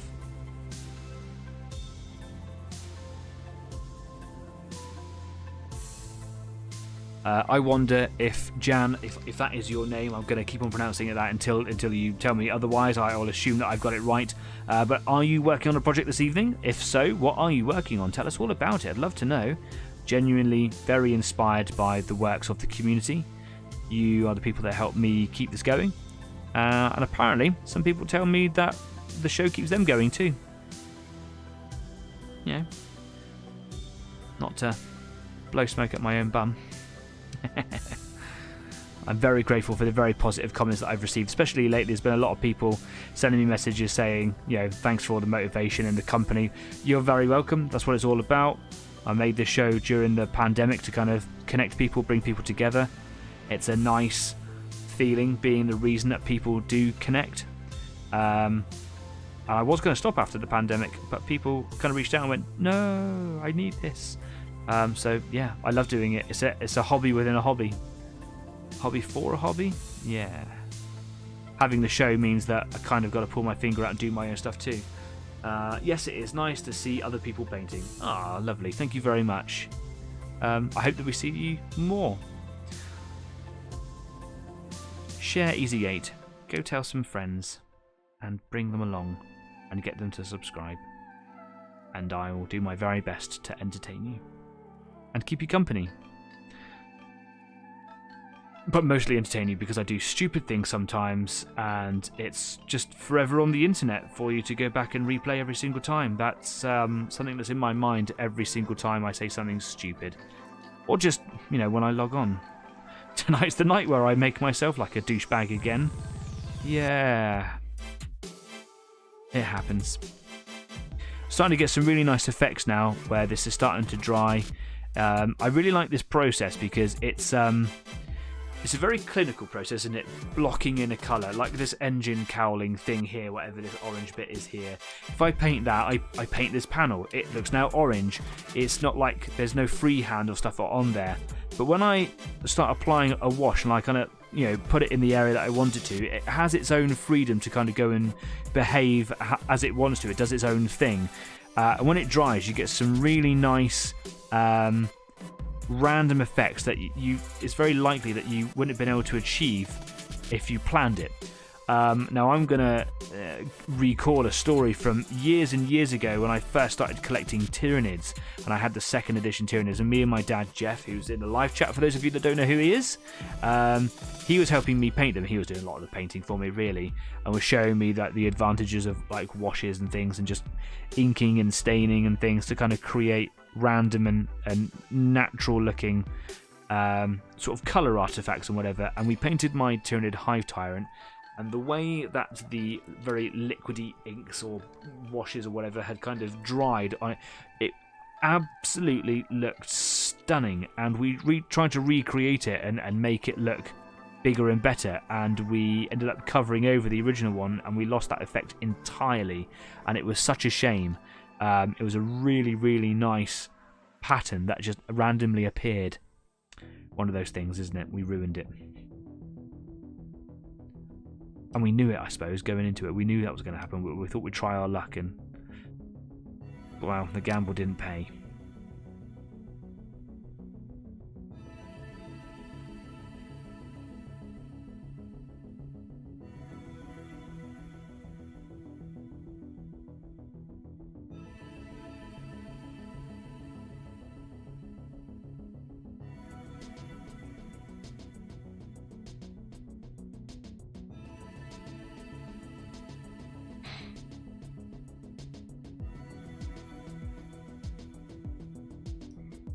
Starting to be toned right down now. And what I am going to do a little bit later as a part of the weathering process for this guy is all the metal components, so the shield on the front here, the head of this little unit, the legs and the engine cowling and the pelvic region, whatever you want to call that. I'm going to do all that battle damage like we've seen on the robots that I've painted, but I'm not going to do that obviously on the cloak, on the rider up there. I'll just try to make him look a little bit weathered perhaps, just to kind of blend him in a little bit. Jan's put but yeah, I'm just trying to find some more motivation to continue my collection. Well, hopefully you've come to the right place. I hope that you enjoy the company here. Normally the live chat is actually a little bit busier than what we've got today. We've only got about 5-6 people watching. We are quite often into the double digits. We get a lot of views later on in the week as well. So hopefully you find a community here where you can connect and get that motivation together. So please feel free to chat about all your projects or whatever. I would love to know what your collection is. So if you are so inclined, you can discuss it freely in the live chat or in the comments if you want to. But feel free to come and join us over on Facebook as well, because we're not just here on YouTube, we're on Facebook. On Instagram as well, I haven't put anything up on Instagram for ages, and I keep on saying that I'm going to, and I fail every time. So I'm really sorry about that.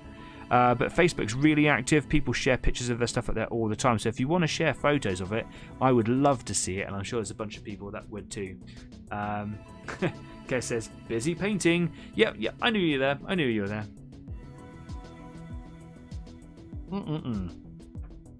Yep. The further down I go in that drink, the stronger the alcohol. It's like the alcohol is settling at the bottom. It's very punchy now. It's kind of taking my voice away. Hi. I should never work in a bar.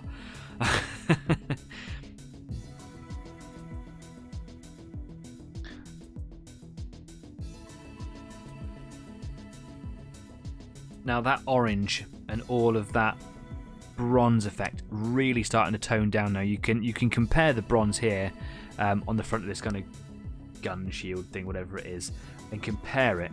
Come on, autofocus, play the game now. And by the bronze that's on the end of the gun here, you can see how much brighter this little section is compared to the rest of it. You really must invest in a nice camera.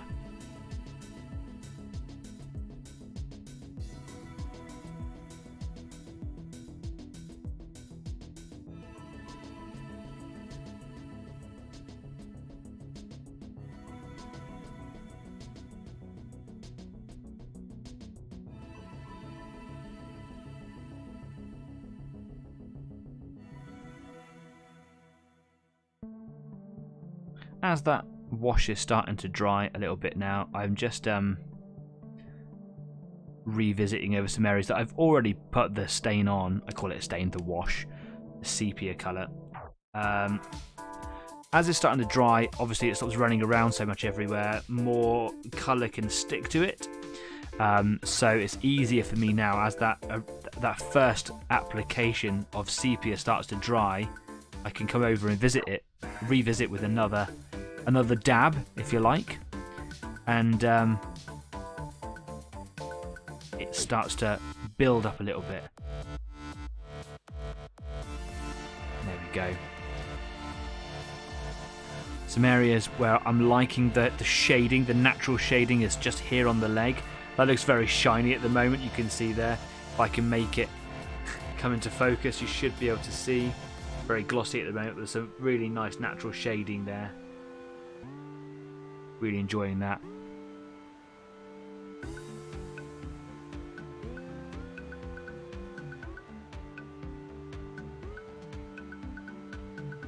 And if it looks like it's pooling up too much or drying too dark, then it's still wet enough for me to agitate it, move it around with the brush, and then redeposit the colour somewhere else.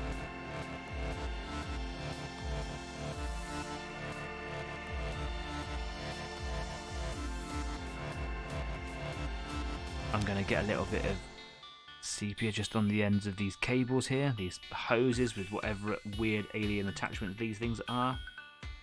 And it just helps the bronze colour just really punch. Lend some gravity to it all. You know? Liquid gravity. Not to be confused with liquid gravity that you can buy to weight your models down. That's a different type of liquid gravity.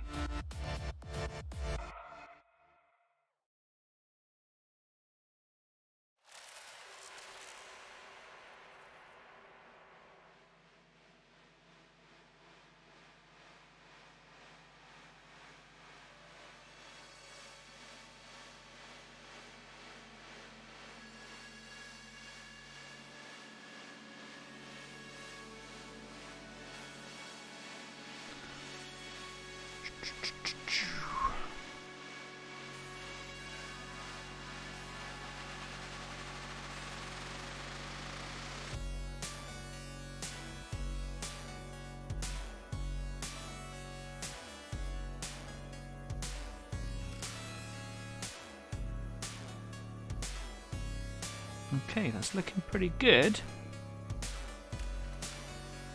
It's not running out of control anywhere, but later on I will find bits that have run out of control. That is my curse. I think that I've done everything really well, and then later on it turns out, no, you didn't. I talk like that now. I'm street. I know all the street lingo. No, you didn't.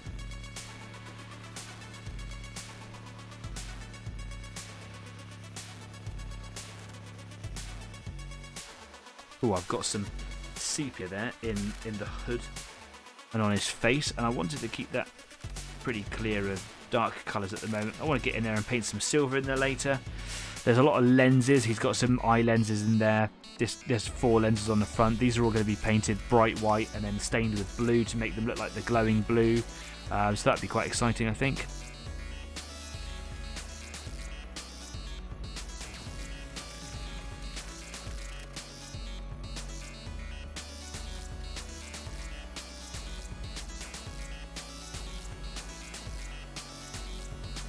Tricky to keep that moving.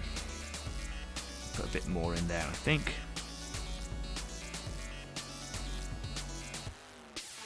Okay. Right, I need to be able to put this down like this for a minute, and I haven't thought that far ahead.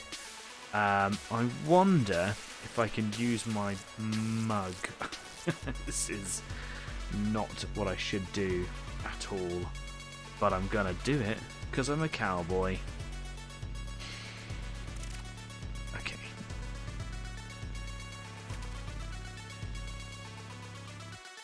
Yeah, that's not working. Okay, cool. What I've done there is I've gone and got brown paint all over my mug. Right. Okay. Cool. I suppose I'll just continue to hold him like this and drink and talk to you for a minute, I suppose. I'll clean my brush out for a second. I'll close that sepia paint. Now, when this dries, hopefully the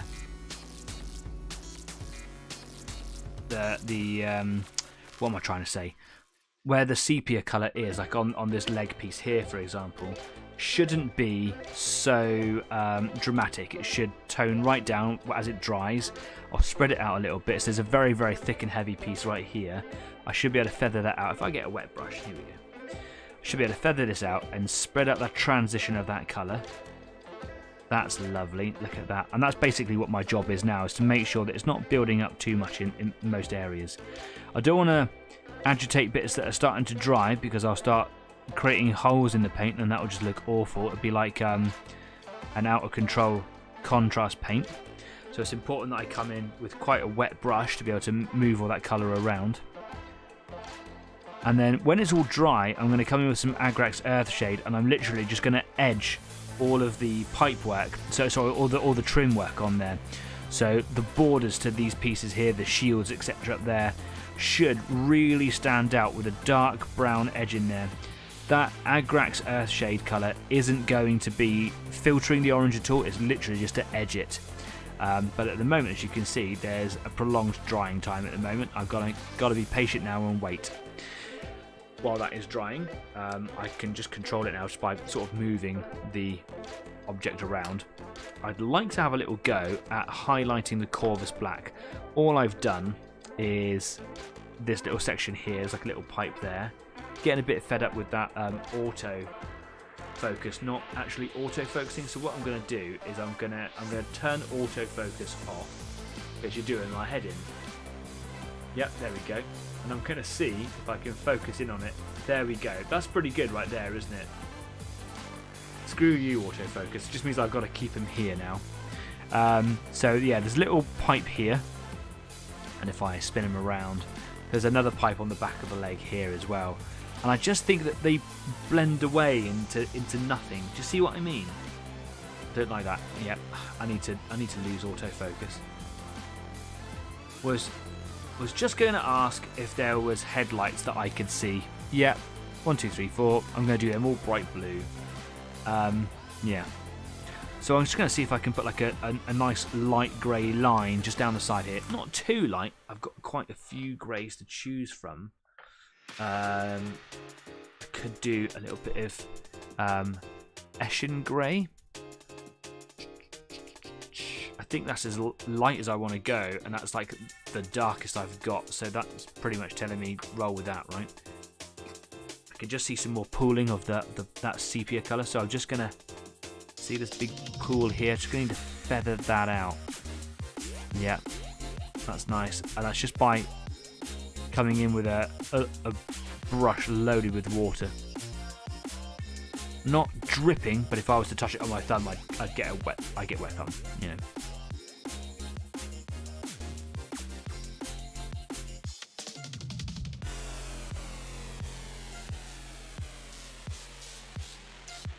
Just checking for any more pooling.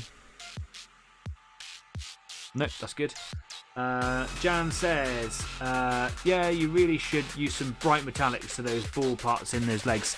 Like what I've done on the piston parts here. I hear what you're saying. Yes, not a bad shout that actually. I probably will do that. Yeah, I like that. Just kind of, again, breaks up the monotony of all the silvers in there, doesn't it? So I will do that. I will put some bright silver in here and here. Might see if I can get some inside the legs there, perhaps. But there's these little ball joints in there, and again, that will just break up the monotony of the dark silver. I like it. Thanks very much. Out of this world, Models and Minis has joined us. Hi, John, all the way over from the States over there. Thanks for coming along, mate. Nice to see you again. Hi, everyone. I got a chance to pop in and say hello. If no one knows who John is by now, he runs his own YouTube channel over in the States, and he just paints anything he wants, and he does a really cool job on it. And you should go and check him out because he's really swell, and he's a nice bloke, and he runs a really good channel. So go and show him support. He actually, for the listing for this show on Facebook, John has attached a link to his latest build where he's painting some sort of giant white dragon, and it looks fabulous. And I haven't seen the video, but I'm going to watch it this evening after the show. It looks incredible, John. It's such a wonderful model. Is it for a game, or is it just like a cool monster model that you've got there? It looks awesome. I love it. I still haven't checked out your last video either, and I must apologise sincerely for that. I've just been very busy at work, and I've just not found the time. But I've got a whole weekend off ahead of me, and I've already had a day off yesterday where I did all the stuff I needed to do. So I've got time to watch it. So I promise you, within the next 24 hours, I will watch all of your videos and catch up to date. Thanks for always being there and being a staunch supporter of Easy 8. Nice to know you got our backs, man. That wasn't me trying to be American. I've just realised that I've just did an American accent. I'm really sorry about that. It's, yeah, I work with kids and voices come out sometimes. Cool.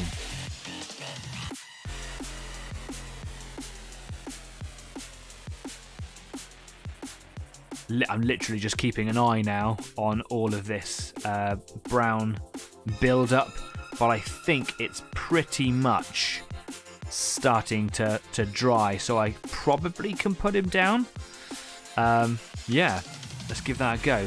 What I might do, just for funsies, just because it is a fun thing to do, is I'm going to drop a bit of white ink into these eye socket things here and just see what it looks like in there, because they're going to be bright blue, and I'm just going to do like a blue glaze thing in them, and I might even have a try at doing the glow effects again, but we know how rubbish I am at that, just to kind of make it look like there's some really cool lights coming out of there. Once I do that, I'm definitely going to take Jan's advice and do some bright steel in the ball joints, and you'll see that, I suppose, until next week. I'll be doing some work over the weekend on it. Next week, hopefully, I'll be getting to a point where I'm going to be getting close to finishing it. That would be lovely. Scallion TV has joined us. Hi, Scallion TV. Lovely to see you again. Thanks for coming along. Evening all. Loving the Skitari. Thank you very much. You've caught it just at a time when it's not so bright and garish. I know it looks bright and garish right now, but it was way worse earlier. I'm trying to tone it down. So it's in line with these guys here. It looks very shiny because he's got like a wash all over him, but he will matte down eventually. Got to do a lot of weathering on him, and hopefully he'll look like this guy here. Yeah, I love the Adeptus Mechanicus. I love the steampunk feel. I love the insectoid, like machine-like vibe going on. I just think that all of their stuff is just crazy, and I've never played a game with them. I don't have a collection. I have a collection big enough to do it. I just want to get it painted and actually have a game. I don't play 10th, and I don't think I'm ever going to. I had a quick game with Kez a little while ago, and I kind of see where Games Workshop went with it, but I don't like it. I've had a lot of conversations with a lot of people all over the country. As Easy 8 on tour, sometimes I get to meet people, and the game is just chasing rolling sixes, and I don't like that. I know that there's a lot of new creatures and beasties and machines and unit types and whatever that would get released into 10th that don't have their unit cards or their stats or whatever in that game. I'll deal with that.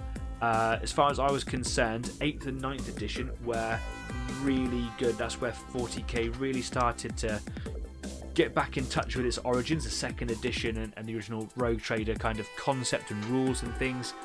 And the feel of the game, and I feel that 10th edition's kind of taken a step away from that, really. I've no doubt that there will be more editions in the future, and they'll probably go closer back to what I wanted it to be, but I'm not going to spend money on a series of books for a game that I don't enjoy as much as the stuff that I've already got, if that makes sense. So yeah, that sounds like a punishing report, and I don't mean it to be at all. That's just the way, that's just how I feel, So, don't really like the game as much as I do previous versions, and I've got all the stuff for it, so why get rid of that, buy stuff for other things. Scaring TV says, recently watched Dune 2. Nods. It's hidden. Your words are hidden behind that, behind the icon. I have to read it on my phone. Now, to some nods to some Fremen. Yes, the blue eyes in features on these guys. Very Dune, I suppose. The kind of the glowing blue eyes. They're very dark, though, aren't they? Like the Fremen. It's a very dark vibe, especially the original, like sort of 1980s film. So kind of a very dark sort of film, and the blue really kind of stands out. The blue I do in this, it seems to be quite bright to make it look glowy, I suppose. I'd love to be able to make it look like Fremen stuff. Let me push the right button that I want to do here, because we are basically seconds away from ending the program. I just didn't realise how close we were to ending the program, so I'm going to go for just a couple more minutes. Say hi to the people that have just joined in the show. It'd be rude to leave when people just join in, wouldn't it? I've got a little dollop of ink in the palette here, a little bit of white ink, and all I'm going to do is use my tiny little brush here just to drop some colour into here.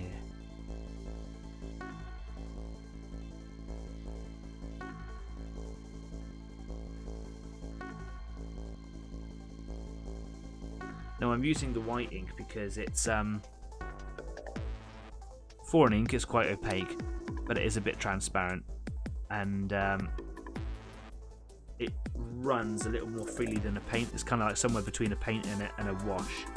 And what it's doing is it's actually running into the recess around the outside of the lens, which means that there'll be a high opaque deposit in that area, which will make those areas look really bright when I put the blue in them. So it'll give the impression of, it's a cheap effect of a glow effect, isn't it, really? There we go, some white in there now.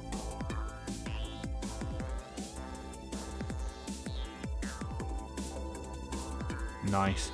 I don't need to do it in his face right now, but yeah, there we go.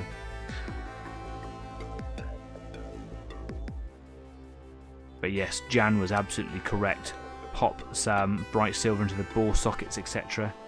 Before I go any further, I'm just going to give that grey effect a quick test while I've got my small brush out. So I've got some pipe work that has been painted with Corvus Black, a very, very dark grey. And I've got some Eshin grey here, which is like quite a dark grey, but it will be much lighter than the Corvus Black. And the idea here is to just create a little line of highlight just to see if I can make this pipe stand out. And if I can't, I'm going to have to do them in metallic colour just to kind of appease the thing in my mind. John says, just got back from seeing Dune 2. I liked it, but I still love the original. Do you know what? I felt exactly the same. I haven't watched Dune 2 yet. I watched the first one when it went to the movies. And I'm a really big movie fan. I love the experience of going to the cinema. It's one of my... Is it a vice? Nah, it can't be. It's one of the things I like to go and do. I like sitting down with an expensive bag of popcorn, sitting down with my partner who's really not interested in the feature that I'm watching, and and I just really enjoyed it. We went and watched Dune together. While I really enjoyed it, and there were some stunning visuals, I still really also like the original one as well. And you know what? Neither of them have got a dent on the book, have they? They are epics in their right. They really are. So yeah, I've not seen number 2 yet. I'm really excited to see it. Was it worth the hype? Was it good? That's all I'm going to ask.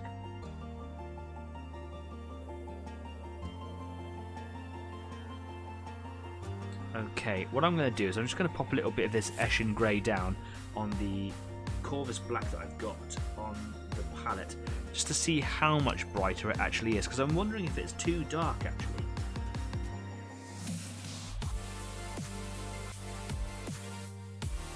Going to add the most minutest amount of water, just to loosen that up a little bit. There's only one way to find out, isn't it? And that's to give it a go. I'm going to do it on this leg here because it's a bit easier to get to. And all I'm going to do is just do a line almost from end to end, just on this outer part here.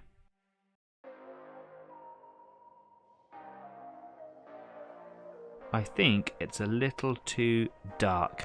So what I might do is just put this grey away a minute and just go to another one. I must have one that's pretty close, surely. Okay, do you know what? I'm going to use my cold grey from my Vallejo range. I'm going to give that a shake. It's actually quite a bit brighter, but I think it might be appropriate. Jan says, "Are links banned in Reddit?"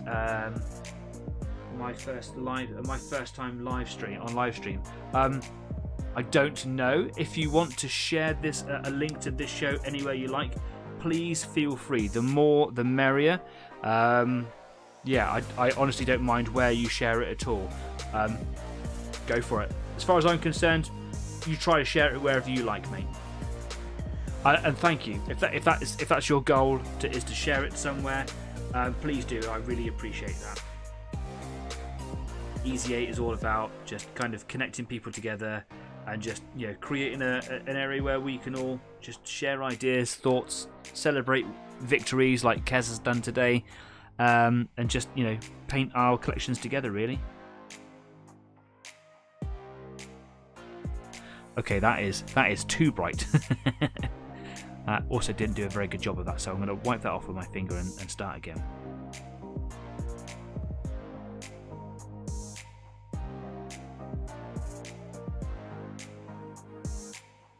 I could do a mixture of the two colours, but as you could probably see, that's a little on the bright side there, isn't it? I sent a couple of links, but it seems that they just got destroyed. Oh, that's a shame. But do, share them wherever you want, wherever you can. I am not fussed by it. And in fact, I encourage it. It'll be great.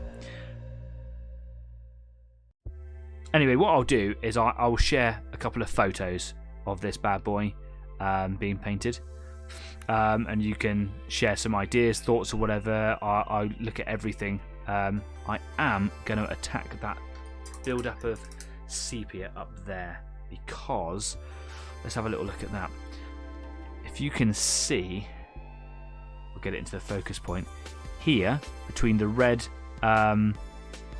lining of his jacket or his cloak and the orange outer. There is a line that is starting to build up, but it's very, very thick. And I think it's going to look a little daft if I don't do something about that now. So I'm just going to get a little bit of water on my brush. And I'm just going to try and make that a little more subtle. I don't want to destroy the effect at all. I just want it to blend away a little bit more. And hopefully I've just done that properly.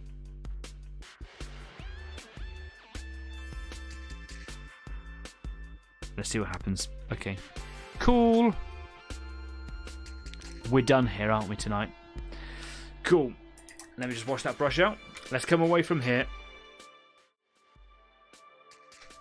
Well, it feels like that actually all I've done is a really tiny amount and I haven't really got an awful lot done. But actually that was quite a bit of work to be done there. That was a few detail bits here and there. Just kind of adding in some details like the black hoses and things, testing out some stuff on the leg pipes. I'm going to call them pipes for now. A I think that highlight grey that I've used is too bright for the background colour, but the highlight might be the way forward. So I just need to kind of maybe make a mixture of greys to see which one stands out without being too in your face. I'll take a photo, put it up on Facebook so you can see exactly what I mean. Yeah, there's a lot of work done on there. I've got a lot of time over the weekend to try and get to this guy and, you know, do some more work with it. So watch this space over Facebook to see what it is I'm up to. I might even do a cheeky little live stream over the weekend.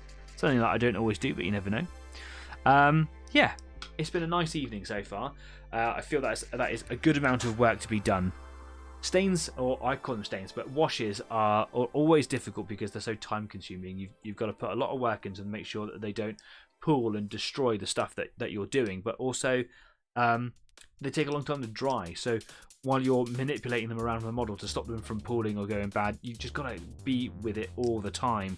I watch pros on YouTube like putting washes on and they just go here. I'm like, how have you done that? I get some of the stains as well, like Carabao Crimson, beautiful colour, but it will not stop coffee staining, and that means that when it dries, it starts to congeal. It congeals so fast that you'll get a blob, and it will leave like a ring where the blob was, and no matter what I do, no matter how not blobby it is, it always does that, and it's so frustrating. So doing washes is something that I really need to practice at to kind of get my game better, basically.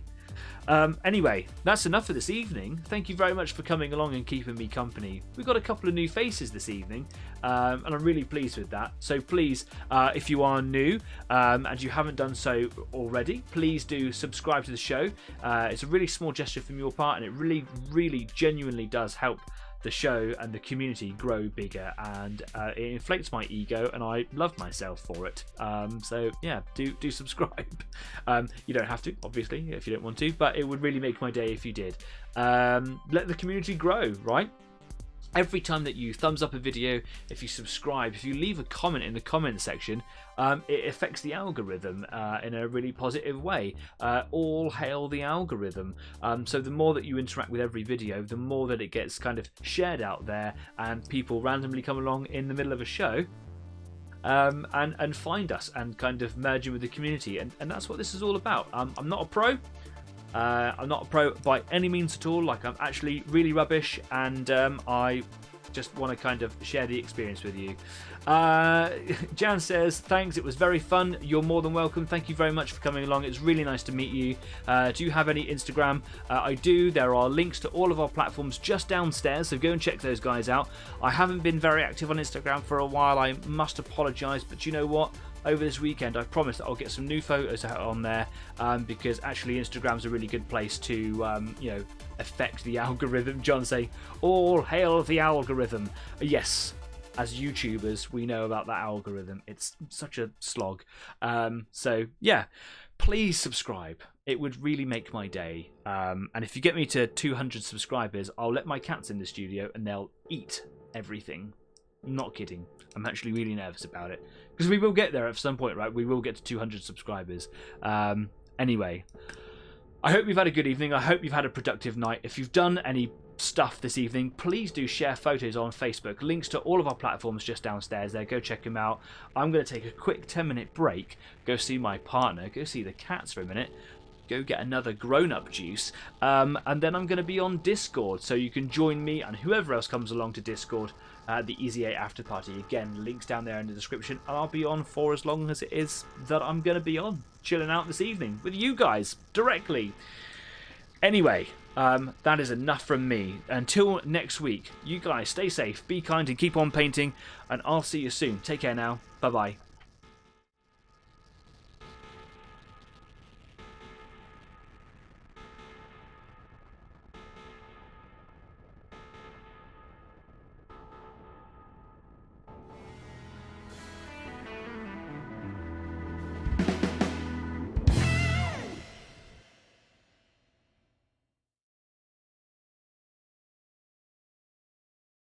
This is such a strong drink that I've got here. I'm going to be drunk in the next half an hour.